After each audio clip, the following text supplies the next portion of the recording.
Will the Patriots trade Mac Jones? Reports are that Bill Belichick has been shopping him around. How do we get here? What's next? We're exploring it all today on the Locked On NFL Scouting Podcast. You are Locked On NFL Scouting with the Draft Dudes, your daily podcast for NFL and college football scouting. Part of the Locked On Podcast Network, your team every day. What's better than this? It's guys being dudes here on the Locked On NFL Scouting Podcast. We're the Draft Dudes. I'm Joe Marino from Locked On Bills. He's Kyle Crabbs from Locked On Dolphins. And we are your NFL experts here with you daily to talk team building across the league on the Locked On NFL Scouting Podcast. With the Draft Dudes, we're part of the Locked On Podcast Network, your team every day. Put your seatbelts on because you have Joe Marino, avid Buffalo Bills fan, and Kyle Crabbs, avid Miami Dolphins fan. Is that Don Shula? Yeah, that is Don Shula, the most winning coach in the history of the NFL. That's correct. Wow. The shots are coming early, baby. Let's go. We're talking about the New England Patriots. And I think this is a super fascinating conversation because when you consider the team-building ideologies that the New England Patriots adopted for a very long time under a 20-plus year stretch of being the most consistently successful championship-caliber program in the NFL, and what that transition has looked like, and when they drafted Mac Jones and secured him in the 2021 NFL Draft in the first round about midway through, and the progress that the team showed in free agency by spending a lot of money to put players around him, everything that has happened since is really this, especially when you foil it against some of Belichick's summer comments about Mac Jones and the progress, and then the stories that have come out after the season and the disarray around the offensive coaching staff. There's so much here to really dive into as it pertains to how we've gotten to this point. And Joe, I think the first thing that we need to do is establish the storylines of what exactly is reported to be going on as things currently stand. Yeah, Pro Football Talk, Mike Florio is reporting that Bill Belichick has shopped Mac Jones this offseason. The teams mentioned the Raiders, the Texans, the Bucks, and the Commanders. And that, look, obviously some of those teams have made decisions at quarterback, but there's still an opportunity that if a team doesn't get the guy that they want in the draft, that they could pivot to Mac Jones. Florio reports that Robert Kraft is a Mac Jones fan and provided the following quote from Robert Kraft last week. He said, "I'm a big fan of Mac. He came to us as a rookie. He quarterbacked in his rookie season and did a very fine job, I thought. We made the playoffs." I remember that. "I think we experimented with some things last year that frankly didn't work when it came to him, in my opinion." Obviously, Mac Jones, 2 years of starting experience with the Patriots, 2 years left on his rookie deal, plus the fifth-year option, was a Pro Bowler as a rookie. And now we're talking about him with rifts with the coaching staff and the Belichick shopping him. And so there's just a lot of unique circumstances here that got us to this point. So before we talk about the year two regression for Mac Jones and all of the decisions that were made and some of those things that Robert Kraft is alluding to as far as things that they experimented with, let's start. You mentioned 2 years remaining on his rookie deal, right? And I actually think this makes Mac Jones, even though I think we would both probably agree that he is a skill-specific player and a scheme-specific player as far as his strengths, and if we want to get into what we thought about Mac in the pre-draft process, and we can go there, but he's owed less than $5 million in cash the next 2 seasons. Very attractive. Yeah. Right. So from that middle of the first round contract, we kind of went over this with the rookie wage scale when we did the Bijan Robinson thing, right? The difference in being the number 1 overall pick versus being the number 15 overall pick is a significant amount of cash.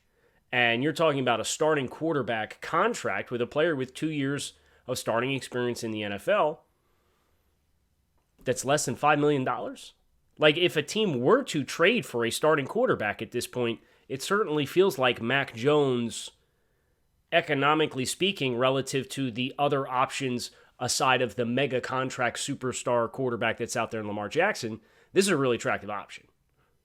Yeah, there's no doubt about it. We're going to get into Mac's skill set and those types of things, but I think that is a huge part of this conversation is just how attractive that salary is. I mean, look at what the Raiders just gave Jimmy Garoppolo, and that's not even big quarterback money, right? That's like middle tier, like lower middle tier quarterback money.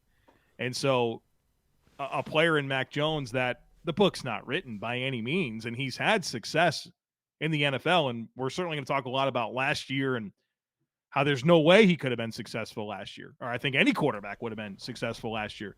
There's some appeal here, and part of it is what he's shown, and part of it's that contract. And, oh, by the way, you still have that fifth-year option, which if you pick it up is still very reasonable starting quarterback money. And so this is suddenly a big domino, big piece of pivoting across the landscape of what could happen here the rest of this offseason. So Mac Jones is already a tier 3 fifth-year option. Well, he was not an original. Okay, selection. so right now he's a tier 2. That's right. Fifth-year option. Okay, you have to be an original selection Pro Bowler to qualify for that fifth-year option tiered system for the financials. So last year's fifth-year option, or I should say this cycle's fifth-year option for the class ahead of Mac Jones, Tua Tagovailoa was a tier 2 playing time qualifier, and his was $23.8 million, I believe. Less than what Jimmy G got. Yeah, that's nothing. Mac's probably you could probably get Mac on the fifth-year option 3 years later for less than what the Raiders paid Jimmy G. Not bad, right? Not bad. And I mean, the teams mentioned Raiders, Texans, Bucks, and Commanders. What if the Houston Texans have a guy? That's it. That's the only quarterback. We just saw Lance Zierlein, NFL.com, Yeah. Houston guy. He's a Houston guy. He hit both their he was quick to point out he hit both of their picks in last year's mock too. Yeah, right. He's like, don't come at me. Right. Right. He was on Had the him Stingley skip thing quarterback forever. it too. Yeah, dude. Like, don't tell me that there's not a world where Houston has a guy that they're willing to pick, and that's it. And I think that would be a great pivot. Like, if you don't get your guy, that's a great pivot. Go ahead and trade back, get a premium player, Will Anderson or whatever. If you lose the guy. Yeah. Yes. What do you think Mac's trade value is right now? Wow, I think that's the one thing that I know I didn't entertain until we got on this conversation, and yeah, I can tell based on your reaction. Isn't that crazy? We talked about doing this podcast like more than 24 hours ago. Right. We've had ample time to come here prepared, and that's the one thing I didn't consider is what he would get traded for. I think the core piece would probably be a 2 this year, right? I think a 2 and change. Yeah. Do you think about what the Alex Smith trade? I always go back to that Tyrod Taylor for a 3 when he went from Buffalo to Cleveland as something like it's probably it's a day 2 pick and some change. It's the floor has to be higher than like the Sam Darnold deal. Yeah, I think that's because Mac Jones a 2, a 4, and a 6. A 2 of right. So I was thinking like a 2 and a 3 or something like. Was that the Carson Wentz deal? Which one? Oh, Carson's out here catching strays. When Philly traded him to Washington, or when Philly traded him to Indianapolis, excuse me. Yeah. What was that? Conditions on that? A lot of conditions. Going to float around and produce floating this thing. Around, producing. Yeah. Okay. Conditional 1 from the Colts.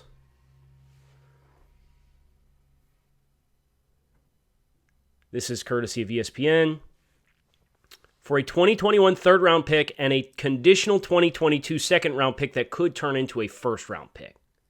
Can we be honest? Like Carson Wentz did a whole lot more in his sample size pre-trade. He was also a lot more expensive. That's true. I think the fact that, yes, Carson Wentz had an MVP caliber season before he got hurt the year that the Eagles won the Super Bowl, but the fact that you have 3 years of control minimum on Mac Jones for what's going to be a total of less than $30 million, I think that makes a big difference. I think that offsets any advantage that Carson had with his accolades at that point. I'm going to give the most unnecessary galaxy brain take of all time, but I just want to invoke it. Just want to invoke this right here. All right. If the Jets weren't in the AFC East, and if the Jets didn't fire LaFleur, like this would be a great spot for Mac. Right. This is a pivot off of the Aaron Rodgers you-know-what contest right now with the Packers. Yeah. Because it goes back to that, did Kyle Shanahan really want Mac Jones when he traded up to 3 and was kind of bullied into Trey Lance? Well, and would Mac be a much better fit for that type of offense? Well, who did we just hear was potentially kicking the tires on the Aaron Rodgers thing as that has continued to drag out? San Fran. Comes full circle. Right? Could Trey Lance be part of that deal? Because the Patriots going to roll forward with Bailey What a Zappi. galaxy brain this has turned into. And you know what's fun? I didn't know if you saw this, but yesterday the galaxy brain was Jeffrey Simmons as a part of a draft day trade from Tennessee to Arizona. Did you see that Brett Whitefield put out a mock draft and had Simmons getting traded yesterday during the same time we were recording this podcast? It came out at like 9:45 in the morning, and we recorded at 9:30. Wow. So it's probably the exact same time that we were talking about it. Yeah. Whitefield put the mock out. Trey Lance for Mac Jones. Who says no? New England's got to get something else back. Really? Yes. Come on, man. Trey's played how many snaps? Not many. Max played more snaps in 2 years in the NFL than Trey Lance has played since when? Oh, man. Dude, that's insane. Right. Since middle school. Probably, I was going to say high school. Like senior year of high school. New England would need to get something back. You can't just do one for one that. It's an interesting conversation to have. Fascinating. Obviously, there's a whole lot more for us to dig into here. We're going to talk a little bit more about how we got here next. But first, the NBA playoffs are almost here, and now is the perfect time for you to download FanDuel, America's #1 sportsbook, because new customers get a no-sweat first bet up to $1,000. That is bonus bets back. If your first bet doesn't win, just download the FanDuel Sportsbook app. It's safe, secure, and super easy to use. Then you can bet on everything from the money line to point scores and threes drained. Plus, FanDuel even lets you combine your bets for a chance at a bigger payout with a same-game parlay. So don't miss the chance to get your no-sweat first bet up to $1,000 in bonus bets when you go to FanDuel.com/LockedOn. That's FanDuel.com/LockedOn to learn more. Make every moment more with FanDuel, an official sports betting partner of the NBA. Was that the ultimate roll of the dice there or what? Brother, that just happened right here. If you're not watching on YouTube, you missed Kyle just the neighbor just got a ton of topsoil dropped off in their front yard as I sat here and told Joe when we started, it's hot in here. I'm going to roll the dice and have the window open. And I'm sitting here listening to a shovel scraping on the driveway. Like, I'm not going to subject everybody to this for the next 20 minutes. I got to go close the windows. I thought you were having an issue with your headphones.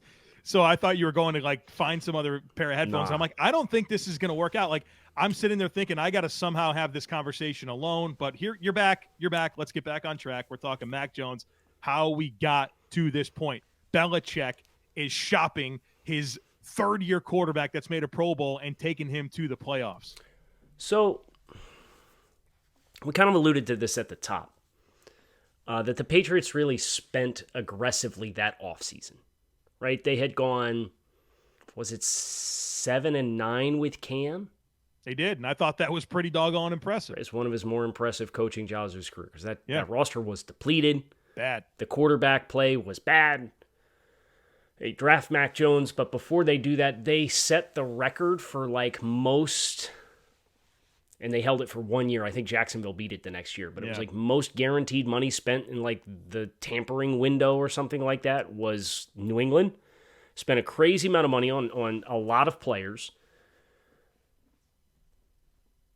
That year one spending influx plus Mac with Josh McDaniels as the offensive coordinator kind of allowed Mac Jones to, I don't want to say that he just kept it between the lines, but with the Patriots offense functioning the way that it did with the success that they had in the running game, Mac Jones was a play-action pass counterpunch player that put a lot of stress on second levels of defenses, right? Mm-hmm. And his best throw on the field is your 9-ball. Your moon ball shots down the sideline. He's got good touch, good trajectory on those throws. And he's got large voids in the middle of the field because of the run game and the play action pass. Before we get into the coaching decisions, and you could talk about the report that came out from the Boston Herald and all this and that, and with trying to transition from a gap scheme to a wide zone system, and so on, so like all of that stuff. Let me ask you a question. From a personnel standpoint, where did the Patriots get better in Mac from year 1 to Mac from year 2 on the depth chart offensively? I don't think anywhere, Kyle. Honestly, I'm sitting here nowhere. There's The not only- a single the- position that I think they upgraded from year 1 to year 2. In my mind, it's Ramondre Stevenson, and it was a player that was in-house as a rookie with Mac in that same class. And just his personal development from year 1 to year 2 was a better player. Was a better player than, yeah. But Onwenu, like, he was like the bee's knees as a rookie, Right. Kind of got his opportunity back this past year. right? But, I don't know, minus Shaq Mason. All right, you swapped out Shaq Mason and put Cole Strange on the offensive line, and you flip-flopped your tackles. Yeah, I'm not You sure. moved Trent Brown from right tackle to left tackle, and Isaiah Wynn from left tackle to right tackle. Drafted Tyquan Thornton in the 2nd round. Traded for Devontae Parker. So, like, that's what you tried to do to upgrade from a personnel perspective. Mhm. Right. That's not even getting to the biggest issue. And then you took everything that you were offensively for 20 years, and you effectively, when McDaniels left, chucked it in the trash can and said, okay, well, we're going to run a Shanahan-rooted wide zone rushing system. You know, last year's Patriots offense, 2022 Pats offense, 18.2 points per game, 22nd in the league, 314 yards per game, 26th in the league. But these are the two numbers that really stand out, and I think it builds on the point that you just made there about how they threw everything out of who they were offensively and tried to become something else. Their third down percentage last year, 34.9%. That's 27th in the league. Their red zone touchdown percentage, 42%, which was dead last. The third down percentage and the red zone touchdown scoring percentage were the lowest of Bill Belichick's tenure in New England. The lowest. That situational football was just not there. And obviously that's something that Belichick's been celebrated for, is situational football and how that gives his team an edge all the time. They lost that. So let me ask you this, because there will be those that ask, well, what of that is Mac Jones versus what of that is the supporting cast and what of that is coaching, and how do you compartmentalize it? And that's the ultimate question that every fan base with every player that everybody has an opinion on one side of the fence or the other ultimately struggles with. It's the penultimate question in team building and player evaluation. I very easily point the finger at coaching because Mac Jones showed a baseline level of skill in year 1 that you wouldn't think would regress even if the personnel wasn't better. It wasn't necessarily worse. All right? Like that's one thing I'll say about year 1 to year 2. It didn't get better in the ways that it should have, but it also didn't get worse.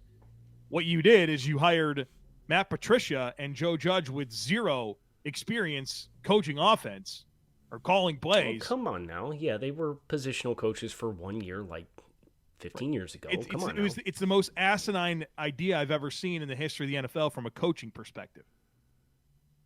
This is what you've done for your quarterback, your second-year quarterback that you just picked in the first round. That was how you were going to evolve things. It's an absolutely asinine idea that everybody in the world knew was crazy, except for one person, Bill Belichick. We sat there and laughed at it all offseason long.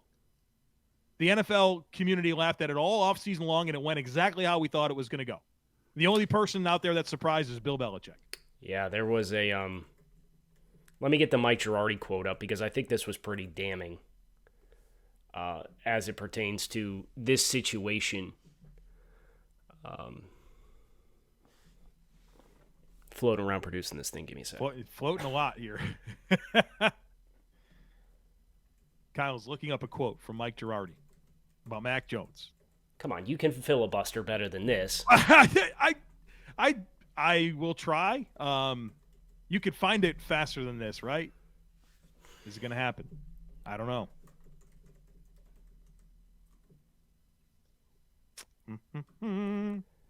Why is his Twitter handle not popping up?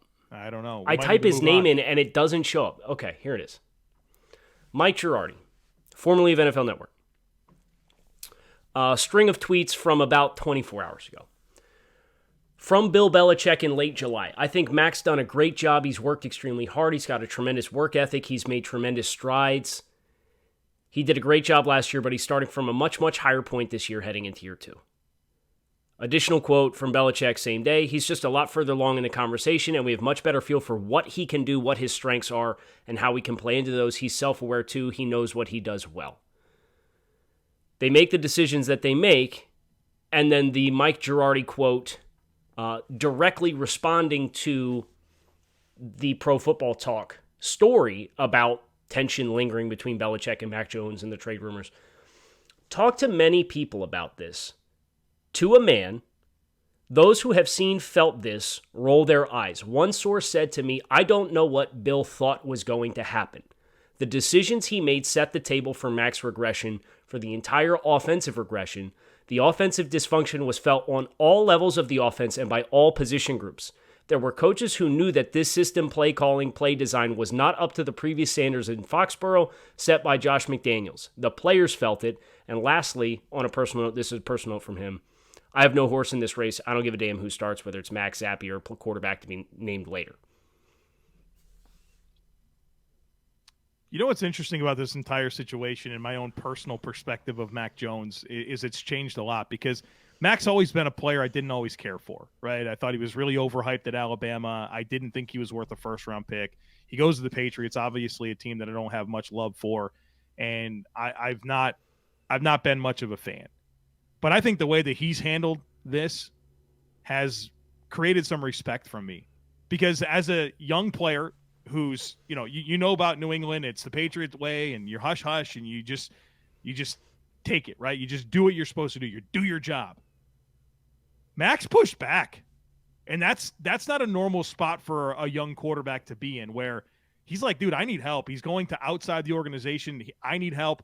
That's obviously rubbed Belichick the wrong way. It's led to a lot of this shopping. And he's taken some ownership in like, hey, something has to happen here. And I respect him for that because you see a lot of other players just sit there and be hush-hush and just stay the course and try to be a good company man. Mac recognizes the issues here. He's been passionate about how ridiculous it is, and he's trying to get himself in a better spot. Now, I respect him for that. Yeah. It's probably time to talk about year 3 progress. What that outlook looks like, assuming that Mac Jones continues to be the starting quarterback of the New England Patriots. So that's what we're going to close segment 3 on here on today's episode of Locked On NFL Scouting with the Draft Dudes. The personnel move that the Patriots have made offensively that has you most excited is what? I like how you specified personnel. Right, because we all know Bill O'Brien versus the other play callers when O'Brien worked with Mac in New England is such low-hanging fruit. It is the most obvious upgrade opportunity in the world. Yeah. Okay, this is what I think moves the needle the most for me when it comes to the Patriots' personnel shifts offensively. I think it's Mike Gesicki for Jonnu Smith. Really? Yeah, I think that's just a more functional player for Mac, the types of throws he's willing to make. Jonnu Smith has always been a limited player to me where it's just yards after catch. It's get him in space and allow him to create. Didn't really work out with the Patriots, and certainly you can cast all kinds of shade there, and they didn't get anything back for him or anything like that. But I think Gesicki as a big slot to run some 12 with, to obviously Hunter Henry's your guy. I think that pairing there it can really help Mac Jones. And so that's the personnel move that moves the needle the most for me. What is the Patriots' DNA as a team? What do they like to do? Run the ball? Gap scheme, run the ball? What's Mike going to give you there? Nothing, but I have other tight ends. Okay. So what percentage of snaps do you think Mike is going to play for the Patriots? I don't know. I'm only concerned with the pass catching ability and how that helps Mac Jones. Okay. Well, here's I know Mike Gesicki has warts as a player. Here's my concern. Mike Gesicki, when he did not have Tyreek Hill and Jalen Waddle, was one of the lowest separation targets in the NFL. You also now have Devontae Parker, who for the 4th straight year was in the bottom 3, according to Next Gen Stats, for separation per target. Was coming into his 2nd year in New England. They signed Juju Smith-Schuster, who is another big physical slot type player, not necessarily a separator on the outside. Are we banking on Tyquan Thornton to be the separator target? I guess that's just all of the Alabama quarterbacks have the luxury of, and this year with Bryce Young's a little separate conversation because he wasn't throwing to the same dudes that Mac Jones and Tua Tagovailoa were throwing to, right? But who they threw to in college transposed against what Tua had early in his career and what those performances look like, and what Mac Jones had with a less cohesive system last year, and potentially if your resolution is to add Mike Gesicki and Juju Smith-Schuster to that pass-catching group while also losing Jacoby Myers, I just... Well, can we get a dynamic player? No. I only have the options available to me when you ask the questions. There's 4 options. There's only 4 options. The one that I picked, Mike Gesicki over Jonnu Smith. Yes. Riley Reiff for Isaiah Wynn. Does that move the needle for you? No. Does James Robinson over Damian Harris matter for you? How about Juju downgrade over Jacoby Myers? Maybe that's an upgrade, but at least Jacoby Myers was like a guy that had experience with Mac. So, yeah, that's why I picked Mike Gesicki. It wasn't because I loved it. I just didn't have any other options. So that kind of sets the table with where I was going. Coming into the draft, like we could talk about, okay, competent scheme change, and that's going to be a dramatic upgrade that's going to be felt.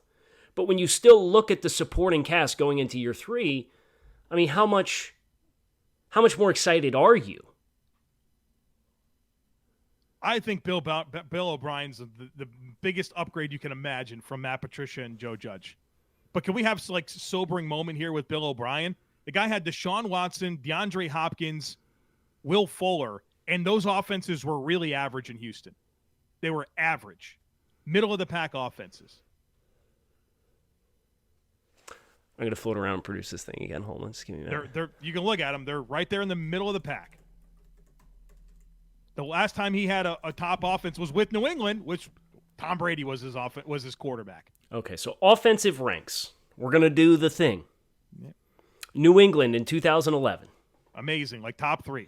They were 2nd in yards and 3rd in points. Yep. Oh, you weren't. Yeah. Okay, so 14. Here's the ranks in yards. 17, 19, 29, 20, 15, 13, 13.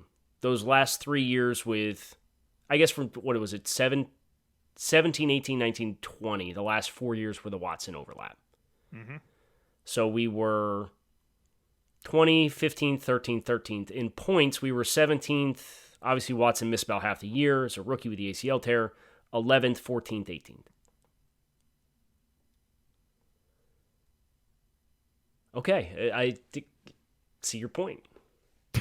It's a huge upgrade. Like, look, I mean, he's had some plenty of top half of the league offenses, but this isn't like one of the most foolproof offensive coordinators that's ever existed. You don't walk in and have a top 5 offense. And I guess the thing that I'm most excited about for Mac is the way the Bill O'Brien offense functions. I think leans into a lot of the best things that Mac Jones does as an NFL quarterback.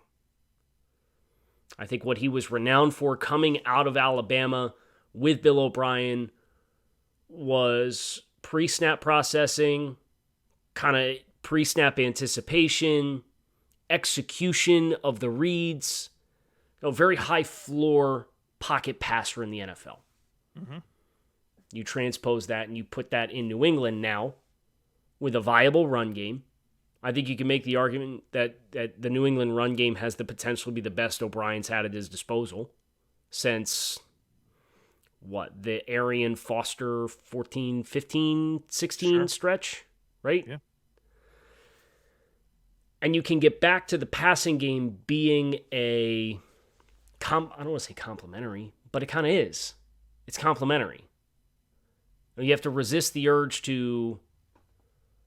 Your passing concepts complement the running concepts, and there's a cohesion with what you're doing. Didn't happen last year. None of that existed last year. Right. Until they canned all the zone stuff about halfway through the year. And magically went back to the things that they were before and magically found the pulse offensively.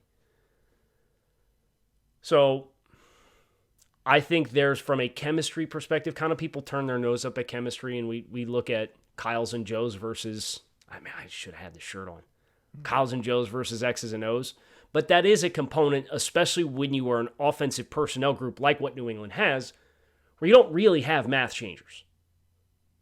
Right? You don't have guys that redefine how you're defending this team. So it has to be about the coaching. And that's at the root of the Belichick tree. Yeah. That's all it's ever been. I chuckled when I saw, didn't the Raiders hire or somebody hired Dan Amendola. Was it the Raiders? Raiders hired Amendola. He's like their 8th offseason addition this offseason that was played for Belichick in New England. And they signed Brian Hoyer this week too. It's yes. like, man, it's just this never-ending cycle of having been part of the Patriot way and then trying to replicate it somewhere else. I cannot believe that the year 2023 we're still doing this. I mean, you don't even have to look any further than what the Patriot way looks like without Tom Brady. Right. With the literal New England Patriots. Right. And Bill will tell you the last 25 years is why you as Patriots fans should be excited. And you know what? And I wonder, I know we're kind of getting to the end here, but the Patriots have very quickly become a team that gets a lot of shade and deserves it. The Patriots have also won 6 Super Bowls. They have.